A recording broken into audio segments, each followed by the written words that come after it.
وَيَعْبُدُونَ مِن دُونِ اللَّهِ، اور اللہ کو چھوڑ دیتے ہیں اور عبادت کرتے ہیں ان کی مَا لَا يَنفَعُهُمْ، جو انہیں نفع نہیں پہنچاتے، وَلَا يَضُرُّهُمْ، جو ان کا نقصان نہیں کر سکتے۔ نفع اور نقصان دونوں اللہ کے قبضے میں ہیں۔ اللہ تعالیٰ نے اپنی توحید کی یہی بات پہلے بھی ارشاد فرمائی، اب پھر یہاں آ گئی وَقَانَ الْكَافِرُ، اور حقیقت یہ ہے کہ کافر ہے علی ربہ، اپنی پروردگار کے معاملے میں، اپنے رب کے معاملے میں۔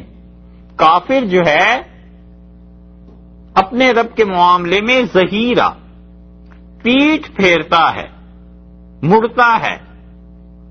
دو ترجمے اس کے کیے گئے ہیں۔ ایک تو یہ ترجمہ کیا گیا کہ کان الکافر علی ربہ ظہیرا، کافر ہے اپنے پروردگار پر مددگار۔ ظہر اصل میں کہتے ہیں کمر کو، پیٹھ کو۔ حضرت موسیٰ علیہ السلام سے بھی کہا گیا یا انہوں نے خود فرمایا کہ ربی اشرح لی صدری ویسر لی امری واحلل عقدۃ من لسانی اشدد بہ ازری واشرکہ فی امری، اللہ میرے بھائی ہارون علیہ السلام کو نبوت دے دے، اس سے میری کمر مضبوط ہو جائے۔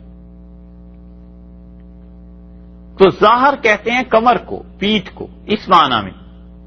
کانل کافرو، اور کافر ہے، علا آتا ہے عربی میں کسی پر کوئی چیز، کوئی الزام، کوئی نقصان، اس معنی میں۔ لہو اور علیہ دونوں عربی کے جملے ہیں، لہو اس کے نفع کے لیے اور علیہ اس کے اوپر۔ تو کانل کافر، کافر ہے علی ربہ، اپنے پروردگار کے اوپر، یعنی پروردگار کے خلاف، اپنے رب پر کیا ہے؟ ظہیرہ، مددگار ہے، اپنے رب کے خلاف مددگار ہے، یعنی کافر شیطان کا دوست ہے اور اپنے رب کی مرضی کے خلاف کام کرتا ہے۔ یہ ہے ایک ترجمہ، کان الکافر علی ربہ ظہیرا، اور کافر ہے اپنے پروردگار کے خلاف مدد کرنے والا، یعنی شیطان کی مدد کرتا ہے۔ ایک ترجمہ ہو گیا۔ دوسرا ترجمہ مفسرین نے کیا ہے وَقَانَ الْكَافِرُ، اور کافر ہے علا۔ علا کا مطلب وہ الہ سے لیتے ہیں کی طرف۔ کس کی طرف ہے؟ الہ ربی، اپنے پروردگار کی طرف سے ظہیرہ، پیٹھ پھیر کے بھاگتا ہے، اللہ کی بات نہیں سنتا، اللہ کی بات نہیں مانتا۔ اس لیے کچھ لوگوں نے یہاں ترجمہ کیا ہے کہ منکر اپنے رب کی طرف سے پیٹھ دے رہا ہے، بھاگ رہا ہے، خدا کی بات نہیں سن رہا، وہ بھی ٹھیک ہے۔ وَقَانَ الْكَافِرُ عَلَى رَبِّهِ ظَهِيرًا، اور کافر ہے اپنے پروردگار کے مقابلے میں مددگار، مدد کرنے والا، یہ ترجمہ بھی ٹھیک ہے۔ دونوں ترجموں کا ماحصل ایک ہی ہے کہ شیطان کے ساتھ اس کے تعلقات ہیں اور شیطان کے ساتھ اس نے گانٹھ کے رکھی بھی ہے اور اللہ کو چھوڑ دیتا ہے اور اس کے پیچھے چلتا ہے۔ وَمَا أَرْسَلْنَاكَ، اور ہم نے آپ کو نازل نہیں کیا، نہیں بھیجا، إِلَّا مُبَشِّرًا وَنَذِيرًا، مگر اس لیے کہ آپ لوگوں کو خوشخبری سنائیں، لوگوں کو بتائیں کیا کام انہوں نے کرنے ہیں، کیا چیزیں نہیں کرنی، انہیں ڈرائیں۔ اور رسول اللہ صلی اللہ علیہ وسلم کی دونوں کیفیات، مبشر کی اور نذیر کی، کئی مرتبہ آ چکی۔ قُلْ مَا أَسْأَلُكُمْ عَلَيْهِ مِنْ أَجْرٍ، اور آپ کہیے ان سے کہ ما أَسْأَلُكُمْ، میں تم سے بالکل سوال نہیں کرتا، علیہ، اس تبلیغ پر، اس رسالت پر، اس قرآن کو پہنچانے میں، من اجرن، ذرہ برابر بھی۔ یہ من کا جو لفظ ہے نا، مزید تاکید پیدا کرنے کے لیے کہ بالکل میں اس قرآن کی تبلیغ سے تم سے ایک ٹکے کا روادار نہیں، ایک پیسہ نہیں چاہتا، کچھ مال نہیں چاہتا تم سے، اللہ، میری جزا یہ ہے کہ من شاء، جو کوئی چاہے، ان یتخذا، کہ وہ بنائے، الی ربہ، اپنے پروردگار کی طرف، سبیلا، راہ بنا لے اپنے رب کی طرف، اللہ کی طرف جانے کے لیے اس قرآن کو پڑھے، اس قرآن کو سمجھے، جو چاہے۔ میرا بس مفاد اتنا ہے، میرا فائدہ اتنا ہے کہ جب تم اس قرآن کو سنو گے، اس کو پڑھو گے، اللہ کی طرف چلو گے، تو تمہارے آخرت کے اعمال میں میرا بھی حصہ پڑ جائے گا۔ میرا تو مفاد اتنا ہے، باقی دنیا میں نے اس قرآن کے ذریعے بنانی نہیں، میرا کچھ فائدہ نہیں ہے، میں تمہارے ہی فائدے کے لیے بات کر رہا ہوں۔ یہ اسی طرح سے ہے جیسے ماں باپ کبھی کہتے ہیں نا کہ بیٹے تم نے کھایا تو ہم نے کھایا، بس تمہارا گھر بن گیا ہمارا بن گیا. محبت شفقت کی وجہ سے کہتے ہیں اللہ نے فرمایا ہے کہ آپ ان سے کہیے میرا کچھ فائدہ نہیں ہے، بس تم جو جنت میں پہنچ گئے اللہ تک لگے بس میرا یہی اجر ہے، اللہ کی راہ تمہیں مل گئی بس میرا کام یہی ہے. میں اسی لیے تمہیں بلا رہا تھا کہ خدا کی راہ کو دیکھو، اللہ کی طرف چلو. اللہ تعالیٰ نے اسی لیے اجر کی نفی کر دی ہے، پیسے کی نفی کر دی ہے کہ رسول اللہ صلی اللہ علیہ وسلم پر یہ کوئی الزام نہ آئے کہ وہ دنیا کمانے کے لیے اللہ کے دین کو استعمال کرتے تھے. اللہ بار بار ان چیزوں کی نفی کرتا ہے. اس لیے حقیقت میں اللہ کے دین کا کام کرنا ہو تو دینے والا بن جائے، لینے والا نہ بنے. لوگوں کے عہدے، لوگوں کا مال، ان کی عزت، ان کی گاڑیاں، ان کے اسباب سامان سب انہیں مبارک، کوئی چیز نہ اس میں سے لے، کوئی شیئر نہ رکھے. آئیڈیل سچویشن یہی ہے، کوئی تعلق ان چیزوں سے نہ رکھے، ہر حال میں انہیں اللہ کا پیغام دینے والا بن جائے. نتیجہ اس کا یہ نکلتا ہے کہ اللہ اس انسان کی کفالت بھی کرتا ہے اور اللہ اس انسان کی زبان میں اثر بھی رکھ دیتا ہے. یہ اخلاص جو بات ان کا ہے یہ کام آتا ہے. اسی لیے مولانا روم نے وہ جملہ کہا نا، فارسی کا پہلے بھی کئی بار آیا کہ اللہ نے کہا کہ من نہ کردم پاک تسبیح شان را، کہ جو لوگ میری تسبیحاں پڑھتے رہتے ہیں نا، لوگوں کی تسبیحاں پڑھنے سے میں پاک نہیں ہوتا. یہ جو کوئی بھی پڑھتا ہے اپنے ہی آپ کو پاک کرتا ہے، جو کوئی بھی کرتا ہے اپنے ہی بھلا کرتا ہے، ہمارے پہ کیا اس کا اثر پڑنا ہے. وَتَوَكَّلْ عَلَى الْحَيِّ الَّذِي، اور آپ بھروسہ کیجئے اللہ کی ذات پہ، الحی جو ہمیشہ رہنے والی ہے، الذی لا یموت جس پہ کبھی موت نہیں آنی، وَسَبِّحْ بِحَمْدِهِ اور آپ اپنے رب کی تسبیح بیان کرتے رہیے. بار بار اللہ نے حکم دیا سبح بحمدہ، اللہ کی تسبیح بیان کیجیے. وہاں پہ آیا ہے آخر پہ فسبح بحمد ربک واستغفرہ، اور آپ اللہ تعالی کی تسبیح حمد کے ساتھ بیان کیجیے. تسبیح کو حمد کے ساتھ جوڑنا خاص چیز ہے. اسی لیے صحیح بخاری کے بالکل آخر پہ آیا ہے رسول اللہ صلی اللہ علیہ وسلم نے فرمایا دو جملے ہیں اور وہ دو جملے تلنے میں بھاری ہیں، بہت وزنی ہیں اور تمہارے پروردگار کو بڑے پسند ہیں، اور یہ پڑھا کرو سبحان اللہ و بحمدہ سبحان اللہ العظیم. اسی لیے اللہ نے فرمایا کہ ان جملوں کو پڑھو قبل طلوع الشمس، سورج کے نکلنے سے بھی پہلے. ایک جگہ فرمایا قبل غروبہا، عصر کے بعد پڑھو، سورج کے ڈوبنے سے پہلے پڑھو. اور فرشتوں کا انہوں نے بھی کہا سبحانک اللہم و بحمدک، ہم نماز میں یہی پڑھتے ہیں، ثنا کا آغاز جو ہوتا ہے نماز کا یہی پڑھتے ہیں سبحانک اللہم و بحمدک، اللہ آپ کے لیے تسبیح ہے، اللہ ساری تعریفیں آپ کے لیے.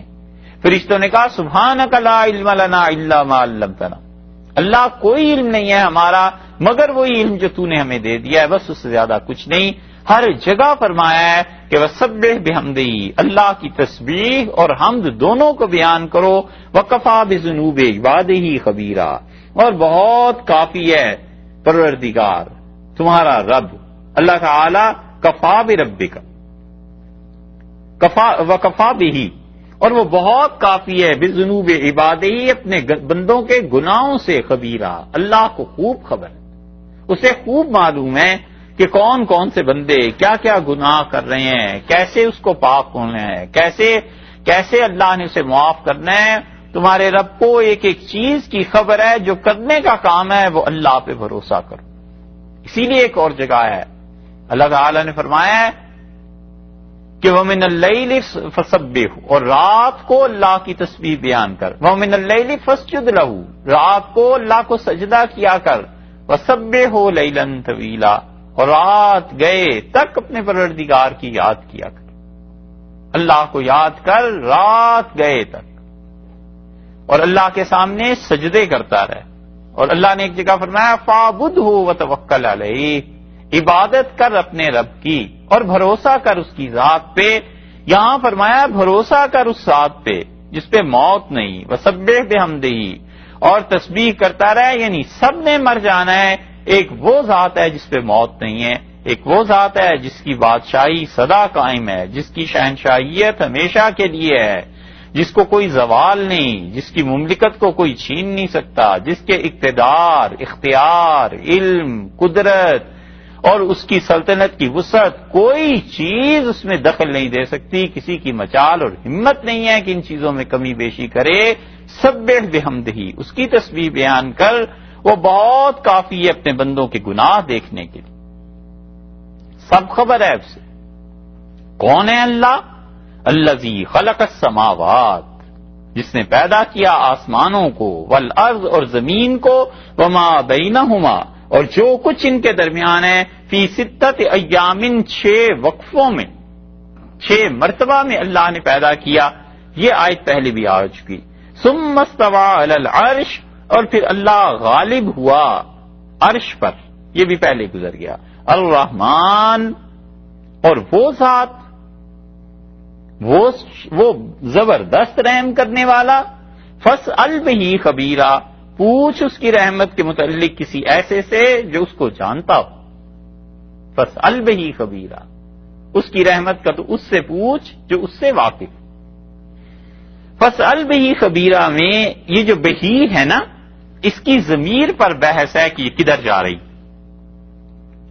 اگر یہ مان لیا جائے کہ بہی کی ضمیر اوپر جن چیزوں کا اللہ نے ذکر کیا ہے اس طرف کو جا رہی ہے تو پھر ترجمہ بدل جائے گا، اور اگر اس ضمیر کے متعلق مان لیا جائے کہ یہ اللہ کی طرف رحمان کی طرف جا رہی ہے تو پھر اس کا ترجمہ اور ہو جائے گا۔ اس لیے یہاں پہ پہنچ کے مفسرین 2 طرح کی تفسیر کے قائل ہوئے۔ ایک تفسیر تو یہ ہے کہ فاسأل بہ خبیرا، الرحمن اور بہت زیادہ مہربانی فرمانے والا، فاسأل، اے آدمی تو پوچھ لے، بہی ان چیزوں کے متعلق جو اوپر گزری ہیں۔ کیا ہے؟ خلق السماوات والارض وما بینہما فی 6 ایام، 6 وقفوں میں جس نے آسمانوں کو بنایا، زمین کو اور عرش کو، اور عرش جیسی بڑی چیز پہ اس کا غلبہ ہوا۔ ان ساری چیزوں کے متعلق کس کا غلبہ ہوا؟ الرحمن، رحمان کا۔ فاسأل بہ خبیرا، ان ساری چیزوں کے بارے میں اس سے پوچھ لے جس کے سامنے بنی ہے، جس کو خبر ہے۔ اس لیے کچھ لوگوں نے کہا، مفسرین نے، کہ یہاں جبریل امین مراد ہیں کہ اللہ نے یہ جو چیزیں پیدا کی، فرشتوں کو اس سے بھی پہلے پیدا کیا۔ اللہ نے فرمایا کسی ایسے سے پوچھ جسے خبر ہے، جو جانتا ہے۔ کچھ لوگوں کا خیال یہ ہے کہ اللہ تعالیٰ نے بتایا ہے کہ اس سے پوچھ جس کو جو جانتا ہے، یعنی جس نے تحقیق کی ہے، جس کو معرفت حاصل ہے اپنے رب کی۔ جو آدمی ان سارے معاملات کا واقف ہے، اس سے پوچھ۔ یہ آسمانوں کا بننا، یہ زمین کا بننا، یہ عرش کا پیدا کرنا، یہ کوئی تھوڑی سی بات ہے، چھوٹی اور معمولی بات ہے۔ اس سے پوچھ جو ان باریکیوں کو سمجھتا ہے۔ اور دوسری تفسیر وہ ہے جو پہلے عرض کی کہ الرحمن، بے انتہا رحم کرنے والا، فاسأل بہ خبیرا، اس کی رحمت کی خبر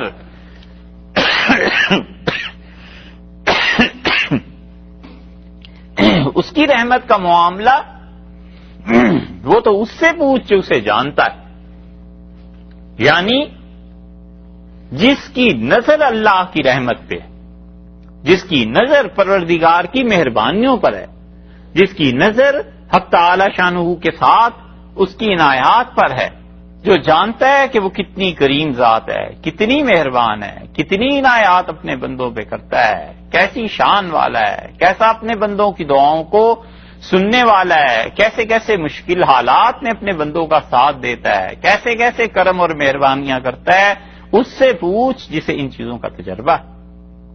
اللہ کی رحمت اتنی وسیع ہے کہ اس سے زیادہ کیا بندے کی مشکل ہوگی کہ قیامت میں پھنس جائے۔ جیسے ابو سعید رضی اللہ عنہ کی روایت ہے، صحیح مسلم میں ہے یہ روایت طویل، لیکن اللہ کی رحمت کا دیکھو اثر کتنا۔ حضرت ابو سعید رضی اللہ عنہ کہتے ہیں کہ رسول اللہ صلی اللہ علیہ وسلم کے زمانے میں لوگوں نے ان سے سوال پوچھا اور کہا، اللہ کے رسول، کیا قیامت کے دن ہم اپنے پروردگار کی زیارت کریں گے؟ اور یہ وہ روایت لائے ہیں کتاب الایمان میں، امام مسلم رحمۃ اللہ علیہ۔ رسول اللہ صلی اللہ علیہ وسلم فرمایا بالکل تم اللہ تعالی کو قیامت میں دیکھو گے۔ قال هل تضارون فی رؤیت الشمس بالظہیرہ، اور آپ نے فرمایا کیا دوپہر کے وقت جب تم سورج کو دیکھتے ہو لیس معها سحاب، اور کوئی بادل سورج پر نہیں ہوتا، تمہیں دیکھنے میں کچھ دشواری ہوتی ہے؟ وَهَلْ تُضَارُّونَ فِي رُؤْيَةِ الْقَمَرِ، اور چاند کو جب تم دیکھتے ہو 14ویں کی رات میں جس پر کوئی بادل نہیں چھایا ہوا ہوتا، تمہیں کچھ دشواری ہوتی ہے؟ ہم نے کہا اللہ کے رسول نہیں۔ آپ نے فرمایا بالکل ایسے ہی تم قیامت میں اللہ تعالی کو دیکھو گے جیسے سورج اور چاند کو دیکھنے میں کوئی دشواری نہیں نا، اسی طرح اللہ کی زیارت تمہیں ہوگی۔ اور جب قیامت آئے گی اذن مؤذن، تو پھر ایک کہنے والا فرشتہ کہے گا ہر امت چلی جائے اس کے ساتھ جو اس کا معبود تھا، جو اس کا رب تھا، دنیا میں جو جس کو پکارتا تھا اس کے ساتھ چلا جائے۔ بڑی مشکل احادیث میں سے ایک یہ حدیث ہے، جب حدیث پڑھیں تو اندازہ ہوتا ہے کہ رسول اللہ صلی اللہ علیہ وسلم جو چیزیں کہی ہیں، اور خاص طور پہ ان میں وہ باتیں جو الہیات کی جڑ ہیں، خدا کے معاملات، خدا کے ساتھ تعلق کی اصل بنیاد ہیں، یہ احادیث مشکل ہیں کتنی سمجھنا ان کا۔ اور رسول اللہ صلی اللہ علیہ وسلم فرمایا قیامت میں فرشتہ یہ کہے گا کہ جو جس کی عبادت کرتا تھا آج کے دن اسی کے ساتھ چلا جائے، اور لوگ اپنے اپنے معبودوں کے ساتھ چل پڑیں گے اور کوئی نہیں رہے گا سوائے ان لوگوں کے جو اللہ تعالی کی عبادت کرتے تھے، باقی کوئی نہیں رہے گا، باقی اپنے معبودوں کے ساتھ چلے جائیں گے، جو بتوں کی پرستش کرتے تھے، جو انصاب اس قسم کی چیزوں کو پوجتے تھے، اور وہ سارے کے سارے لے کے جہنم میں انہیں پہنچ جائیں گے، حتیٰ کہ یہاں پر کوئی نہیں رہے گا الا من کان یعبد اللہ، سوائے ان لوگوں کے جو اللہ کی عبادت کرتے تھے، من بر و فاجر، اور وہ چاہے نیک تھے اور چاہے وہ کتنے ہی گناہ گار تھے، بس یہ رہ جائیں گے۔ اور رسول اللہ صلی اللہ علیہ وسلم نے فرمایا پھر اس کے بعد یہودیوں کی باری آئے گی، اور ان سے پوچھا جائے گا ما کنتم تعبدون، تم کس کی عبادت کرتے تھے؟ وہ کہیں گے کہ ہم عزیر علیہ السلام کی عبادت کرتے تھے۔ فیقال کذبتم، اللہ کے فرشتے کہیں گے جھوٹ بولتے ہو۔ یہ سے عزیر علیہ السلام کی جو عبادت کرتے تھے یہ فرقہ 4 صدی میں ہی ختم ہو گیا تھا تقریباً۔ اس لیے قرآن نے جو کہا ہے نا کہ یہودی عزیر علیہ السلام کو خدا مانتے ہیں، اب یہودی کہتے ہیں ہم تو نہیں مانتے، وہ تو صحیح کہتے ہیں، اس لیے کہ اب تو فرقہ ہی نہیں رہا۔ جساس رحمت اللہ علیہ 4 صدی کے آدمی ہیں، جساس رحمت اللہ علیہ کہتے ہیں کہ ہمارے زمانے میں یہ فرقہ نہیں پایا جاتا، تو ان کے زمانے میں نہیں تھا تو اب تو اور دشوار۔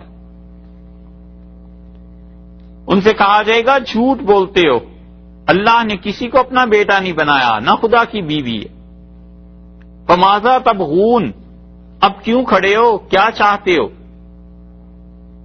وہ کہیں گے کہ اللہ پیاس لگ رہی ہے بڑی شدید،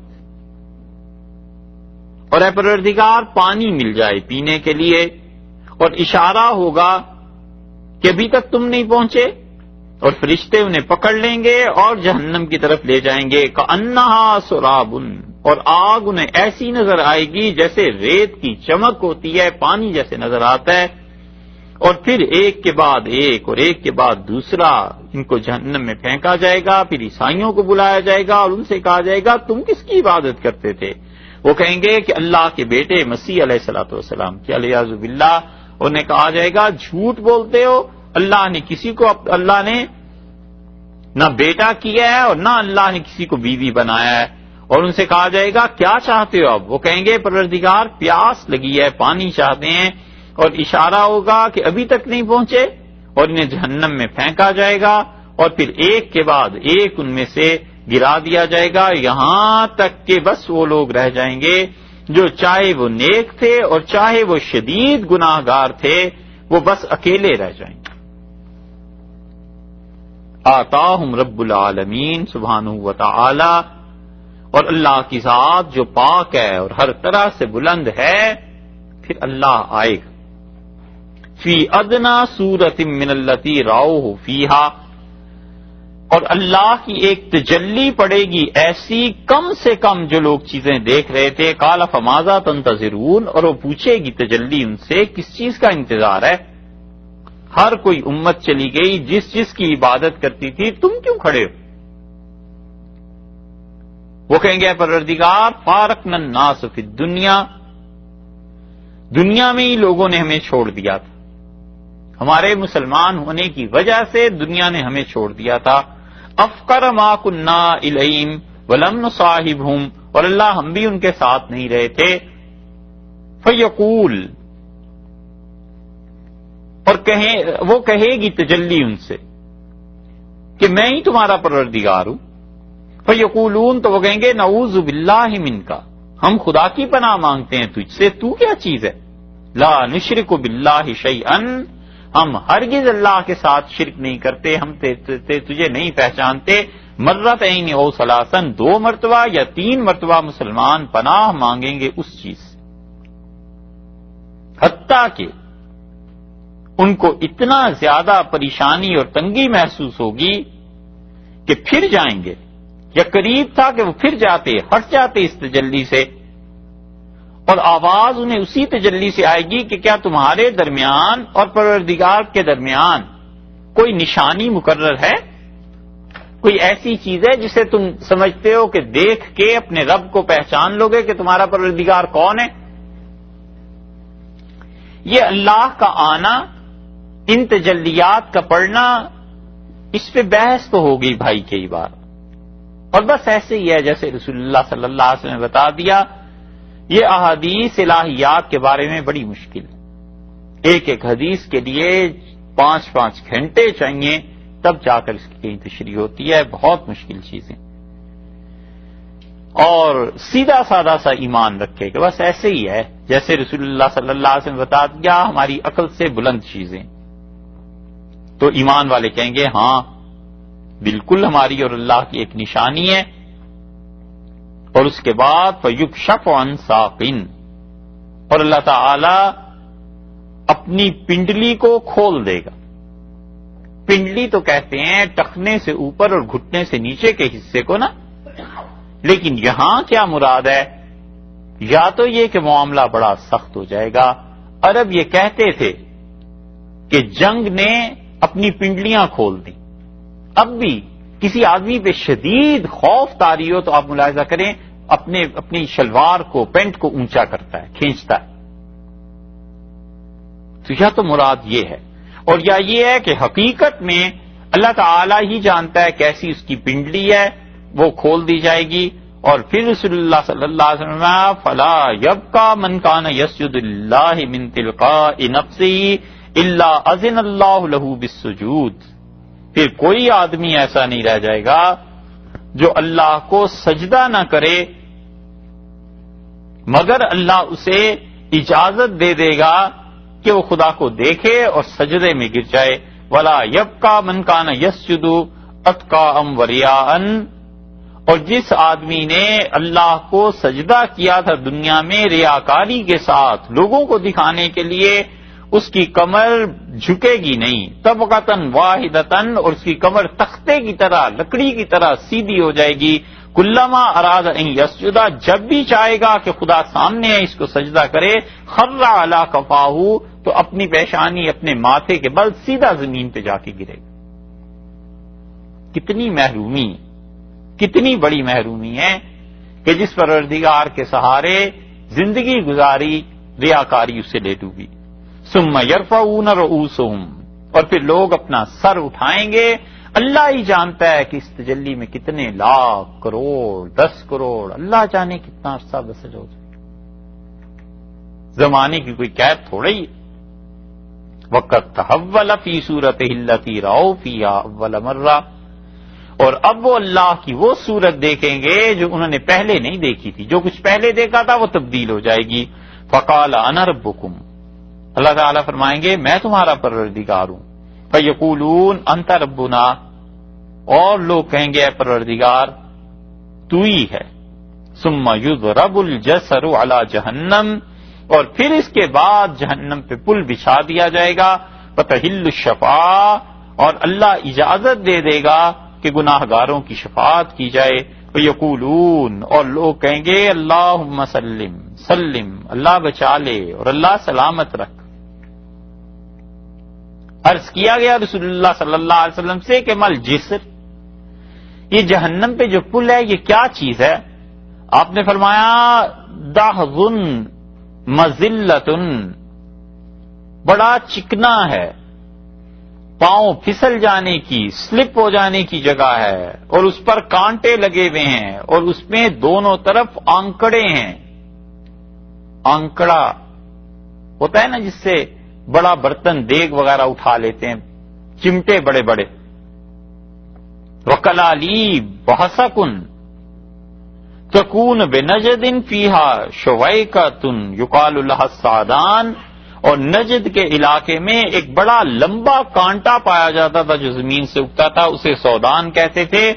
رسول اللہ صلی اللہ علیہ وسلم یہ سب چیزیں اس پل کے دونوں سائڈز پہ لگی ہوئی ہوں گی، اور ایمان والے جب گزرنا شروع کریں گے تو ان کا ایک گروہ تو ایسے گزرے گا کطرف عین، جیسے کہ آنکھ چپک لو، ایک دم سے اسے کراس کریں گے. وکل برق، اور ایسے گزر جائیں گے جیسے بجلی کونتی.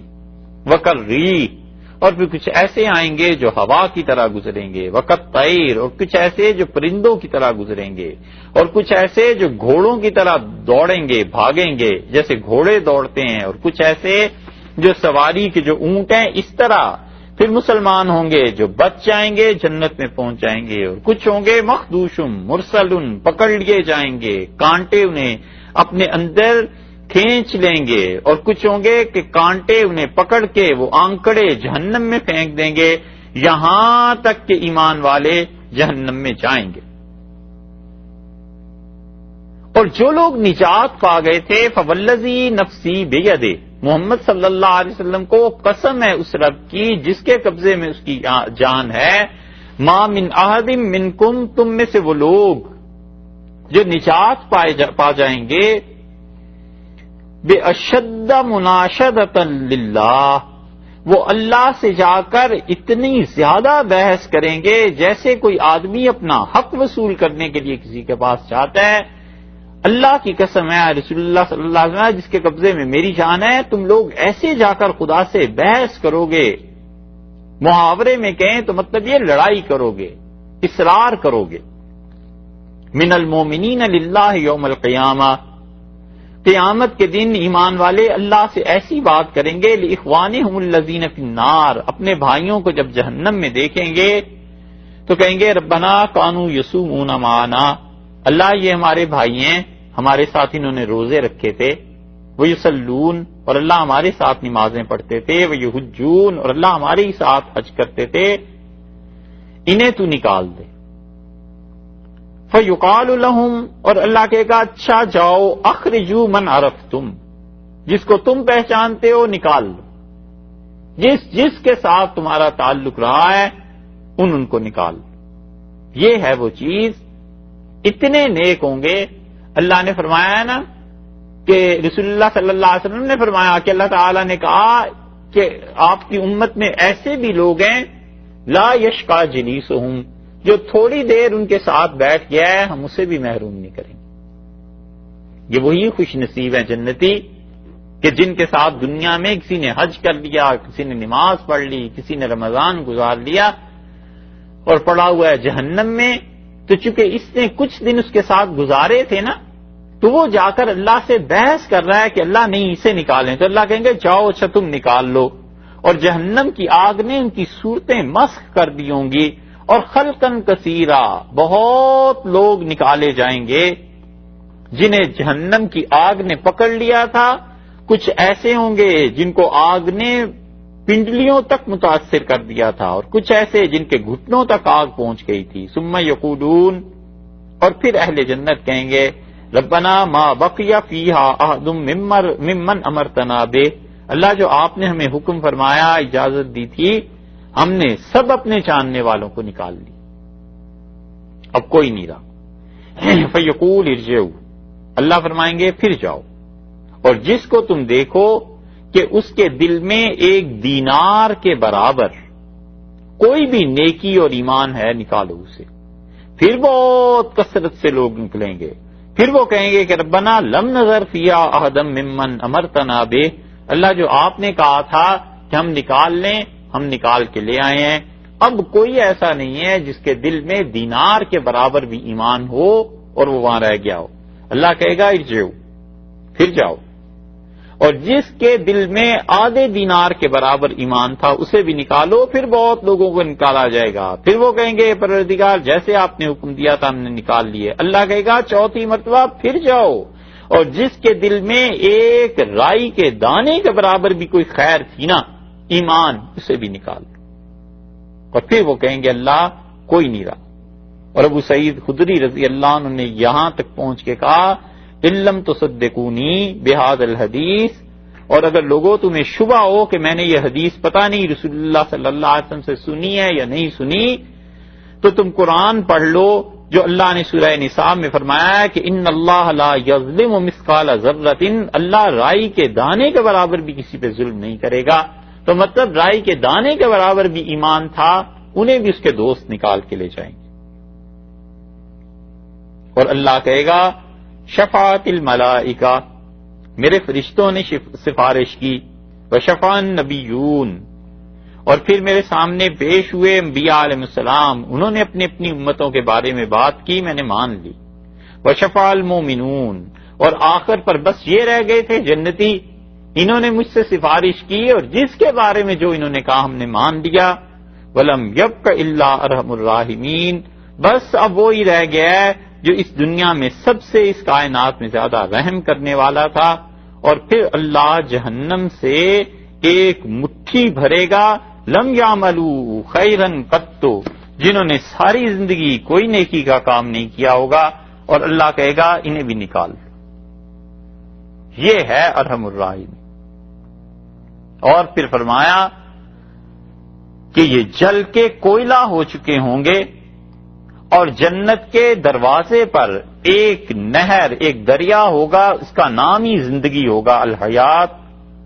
اور یہ لوگ وہاں پر ڈال دیے جائیں گے، اور پھر یہ اس طرح ٹھیک ٹھاک ہو جائیں گے جیسے کہ زمین سے سبزہ اگتا ہے.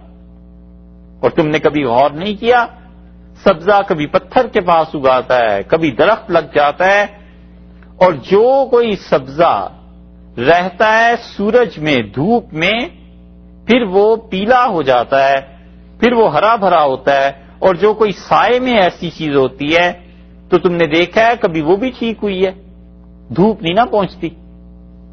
ہم نے کہا اللہ کے رسول لگتا ہے جیسے آپ نے سبزیاں ان چیزوں میں حصہ لیا ہے.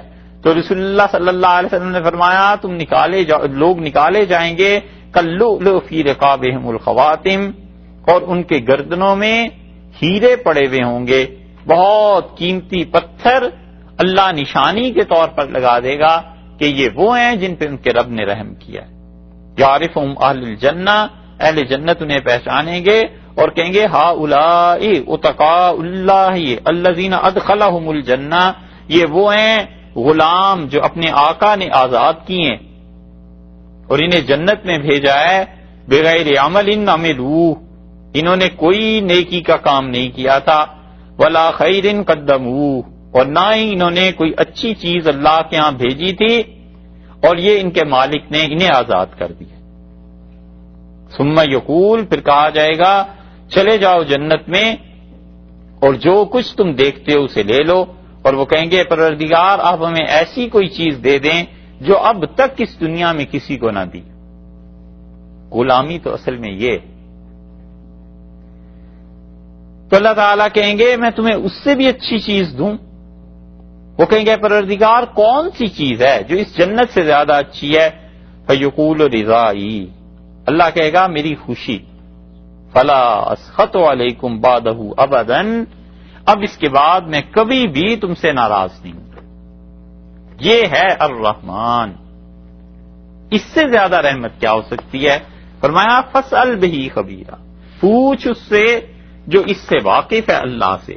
وَإِذَا قِيلَ لَهُمُ اسْجُدُوا، اور جب انہیں کہا جاتا ہے کہ سجدہ کرو للرحمن، اللہ کے لیے، اس ذات کے لیے، قالو کہتے ہیں ومن رحمان، کون ہے رحمان؟ بجائے اس کے کہ اپنی جہالت پر شرمندہ ہوتے کہ ہمیں رحمان کا نہیں پتا، اللہ کا نہیں پتا، جو اتنی زیادہ مہربانی کرنے والا ہے، اور زیادہ اکڑتے ہیں، کہتے ہیں ومن رحمان، یہ رحمان کون ہے؟ کس کا نام تم دیتے ہو؟ مکہ مکرمہ میں مذاق اڑاتے تھے اور کہتے تھے یہ اب 2 خداؤں کے قائل ہو گئے ہیں، پہلے کہتا تھا اللہ پر ایمان لاؤ، آج کل یہ کہتا ہے رحمان پر ایمان لاؤ، الیاذ باللہ یہ بھی 2 خداؤں کے قائل۔ انسجد لما تامرنا، کہ ہم اس کو سجدہ کریں جس کے لیے تم ہمیں کہتے ہو، ہم ہر اس چیز کے سامنے جھک جائیں جس کو بھی تم کہو، کبھی کہتے ہو اللہ کو کرو، کبھی کہتے ہو رحمان کو کرو، وزادہم نفورا، اور بڑھتا ہے ان کا بدکنا۔ نفور کا اصل ترجمہ یہ ہے کہ جیسے گھوڑا بدک جاتا ہے نا کسی چیز سے، اور زیادہ تنگ ہوتے ہیں۔ جب انہیں کہا جاتا ہے کہ جھک جاؤ رحمان کے لیے، کہتے ہیں نسجد لما تامرنا، تم جن کا حکم دیتا ہے کیا ہم اس کے سامنے جھک جائیں؟ وزادہم نفورا، اور ان کا بدکنا اور بڑھتا ہے۔ یہ ہے 10واں سجدہ قرآن پاک کا جو ہمارے نزدیک واجب ہے۔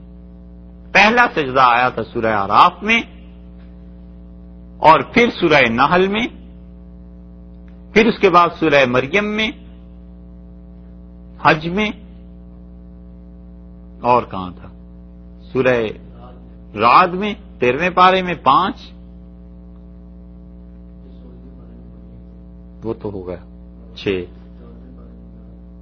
7، 8، 9 کان۔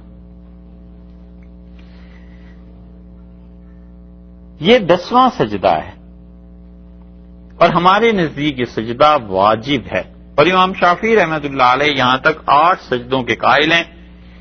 اور یہ جو 10واں سجدہ ہے، فتوحات مکیہ میں ابن عربی رحمۃ اللہ علیہ نے اس پہ عجیب بات لکھی ہے، وہ کہتے ہیں یہ سجدہ امتیاز ہے، سجدہ نفور ہے۔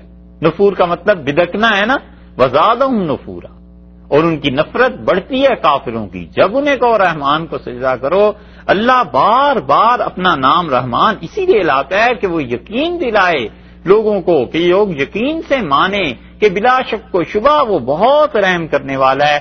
ابن عربی رحمۃ اللہ علیہ کہتے ہیں کہ مومن آدمی جب اس آیت کو پڑھ کے سجدہ کرتا ہے تو سجدے سے نفرت کرنے والوں سے ممتاز ہو جاتا ہے، الگ ہو جاتا ہے، اس لیے انہوں نے اس سجدے کا نام رکھا ہے سجدہ نفور یا سجدہ امتیاز۔ تبارک الذی، بڑی برکت والی ہے وہ ذات۔ یہاں پہ اس صورت میں اللہ تعالیٰ نے جہاں سے شروع فرمایا تھا وہ وہاں فرمایا تھا۔ یہ لفظ دیکھیے کتنی مرتبہ اس صورت میں آیا ہے، جہاں سے شروع کیا ہے نا اس صورت کو، ایک وہاں فرمایا ہے کہ تبارک الذی نزل الفرقان علی عبدہ، بڑی برکت والی ہے وہ ذات جس نے فرقان کو نازل کیا اپنے بندے، پہلی مرتبہ۔ دوسری مرتبہ 10ویں آیت میں آیا تبارک الذی ان شاء جعل لک خیرا من ذلک۔ یہ آپ کو کہتے ہیں کہ آپ کے پاس باغ نہیں ہے، آپ کے پاس گھر نہیں ہے، اللہ بڑا برکت والا ہے، اگر وہ چاہے جعل لک خیرا من ذلک، تجھے اس سے بھی زیادہ اچھی چیزیں دے دے۔ جنات تجری من تحتها الانہار، جنت جس میں نہریں بہ رہی ہیں۔ وجعل لک قصورا، یہ ایک گھر کی بات کرتے ہیں، تیرا رب چاہے تو تجھے تو محلات سے لاد دے۔ یہ دوسرا مقام۔ تیسرا مقام یہ آ گیا کہ اللہ تعالیٰ نے فرمایا تبارک الذی جعل فی السماء بروجا، اور اللہ کی ذات بڑی برکت والی ہے، اس نے بنائے ہیں آسمانوں میں بروج۔ بروج کا مطلب ستارے، یا بروج کا مطلب مختلف ستاروں سے قدیم زمانے سے جو تصویریں لوگ بناتے تھے اس کا۔ وہ کہتے تھے یہاں شیر کی تصویر بنتی ہے، کہتے تھے یہاں مچھلی کی تصویر بنتی ہے، یا فلاں چیز کی، وہ ستاروں کے جو مجموعے تھے یا تو اس کو کہا ہے، اور یا اللہ تعالی نے ستاروں کو کہا ہے کیونکہ ستارے واضح ہوتے ہیں، نظر آتے ہیں، بارج کہتے ہیں عربی میں اس کشتی کو جس کا چھت نہ ہو، جس سے آسمان نظر آتا ہو. متبرج کا لفظ آیا تھا نا، غیر متبرجات بزینت، اور وہ عورتیں جو اپنی زیبائش اور آرائش کا اظہار کرنے والی نہ ہو. یہ وہی ہے بروجن، بڑی برکت والی ہے وہ ذات جس نے کیا کیا، آسمانوں میں برج بنائے اللہ نے، وہ چیزیں پیدا فرمائی ہیں. وجعل فیہا سراجن، اور بڑی برکت والی ہے وہ ذات جس نے سورج بنایا.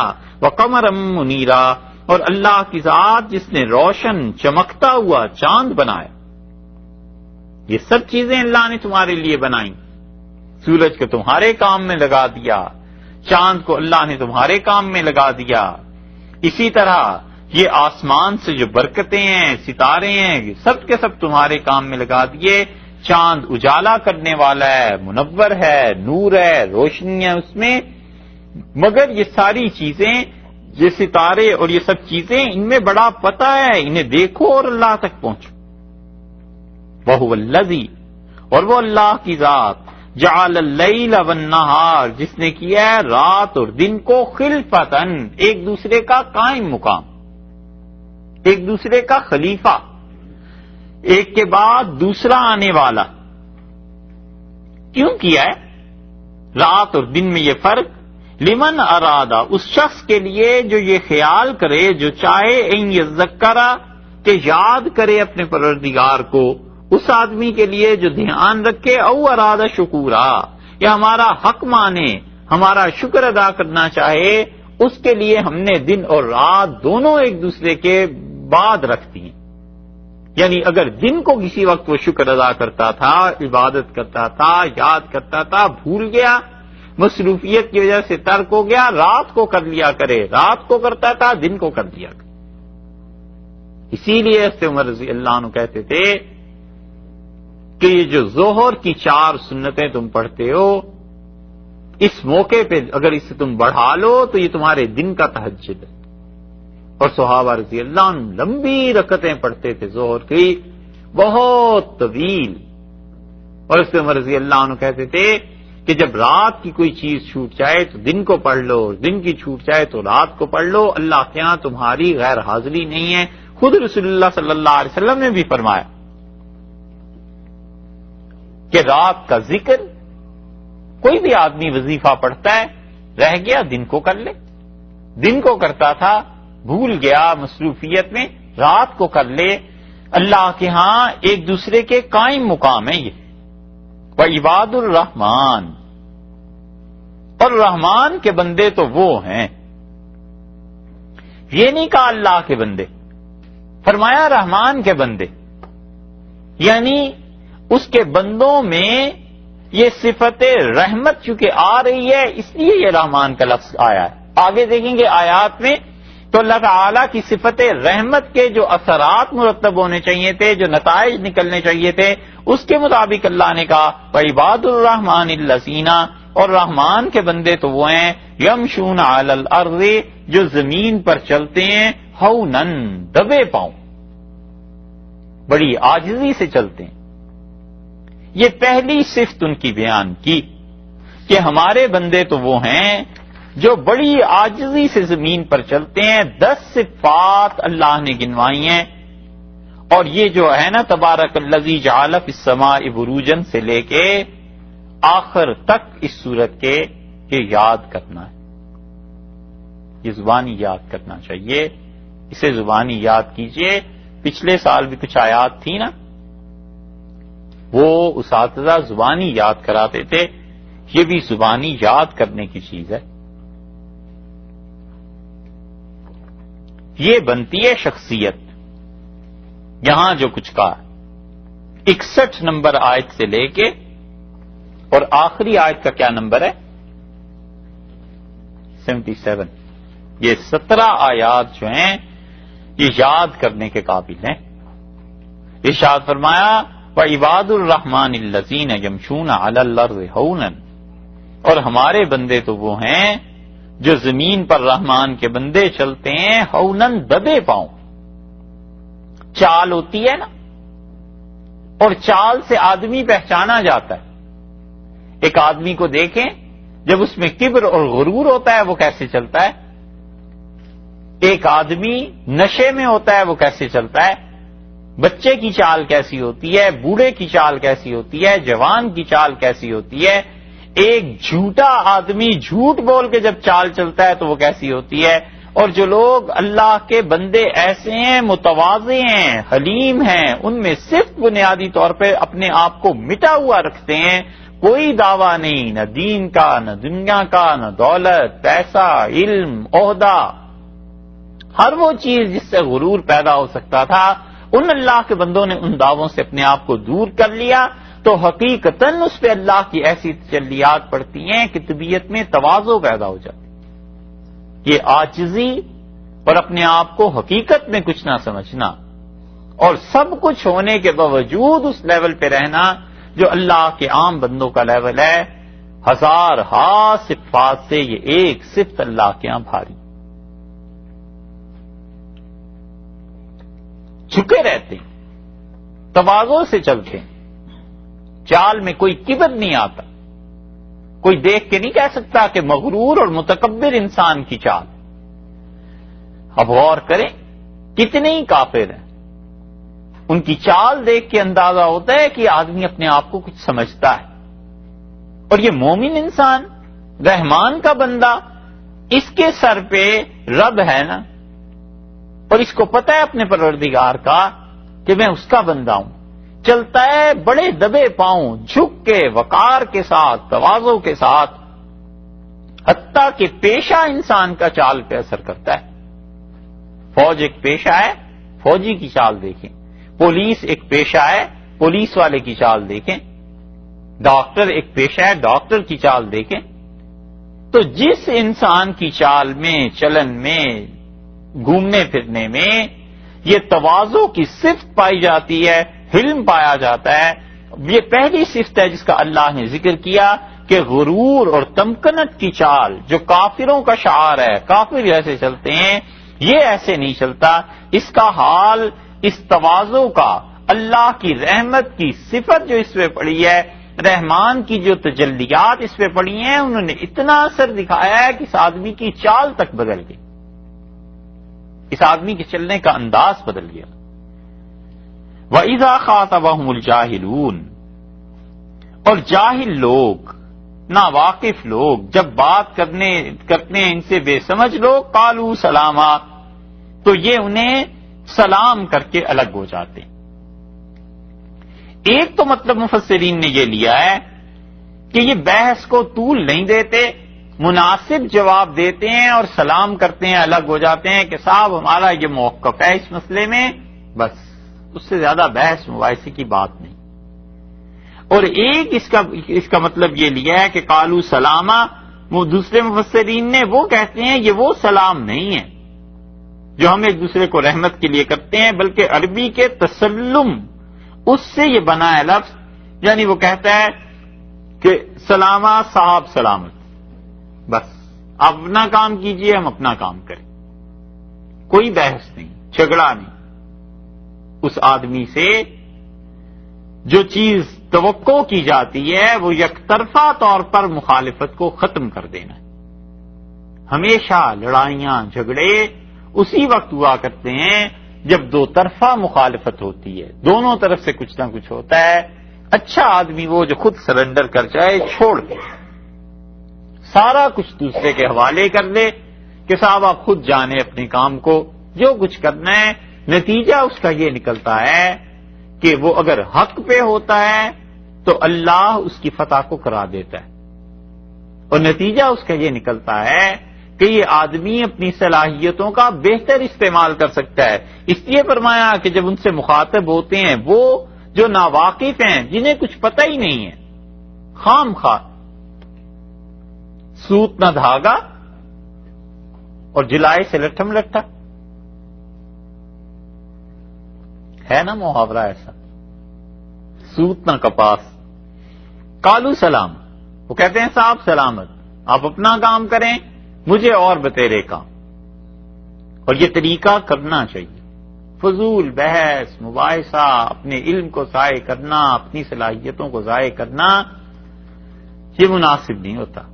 بس آدمی سمجھا دے آرام سے کہ یہ ہے مسئلہ، یہ ہے حقیقت، دوسرا مانتا ہے مانے، نہیں مانتا اس کی مرضی. ممکن ہے اس کے پاس دلیل ہو جو ہم تک نہ پہنچی ہے، ممکن ہے اس کے پاس کوئی مجبوری ہو.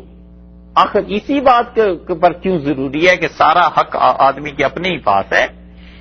بہت مرتبہ ہوتا ہے کہ حق دوسرے کے پاس ہوتا ہے، غلط فہمی ہو جاتی ہے، دلائل سے مکمل اطلاع نہیں ہوتی، دوسرا کسی مجبوری سے کوئی کام کر رہا ہوتا ہے اور اس مجبوری کا علم ہمیں نہیں ہوتا، تو ہم اسے کریڈٹ دیں، چھوڑ دیں اس بات کو. ایک سے